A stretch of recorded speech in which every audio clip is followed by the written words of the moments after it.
สารวัตรแห่งเป็นไห้มาทวงหลายเทเดพมรวม70ถึกบ้านถึกน้ำท่วมรวมแล้วค่าเสียหายทั้งสวรรค์กำบ้านอาย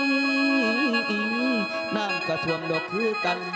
แถวพารานเดอดงเห็นอาสะพรมาพังพอง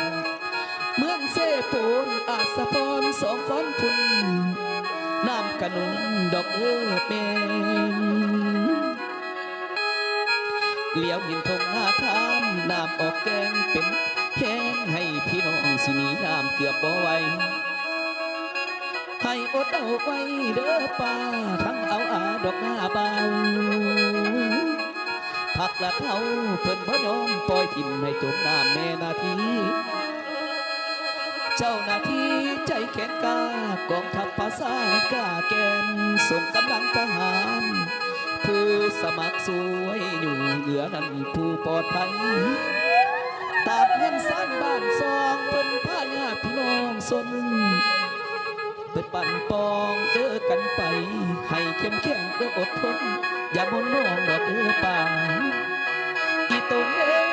อีตนเพื่อนถิ่นฐานพุ่นได้หนีไก่ดอกไก่ห่างเป็นหนทางที่สวยอยู่สิสู้ให้ดอกสวยกันอีกอันหนึ่งขอไว้พรให้พักรับจนอยู่มันปกสกันเดือทั้งแข่งพุ่นแล้วเป็นกำลังแหกเด้อคือกันสิสวยเหลือได้สู้คำทั้งกู้ภัย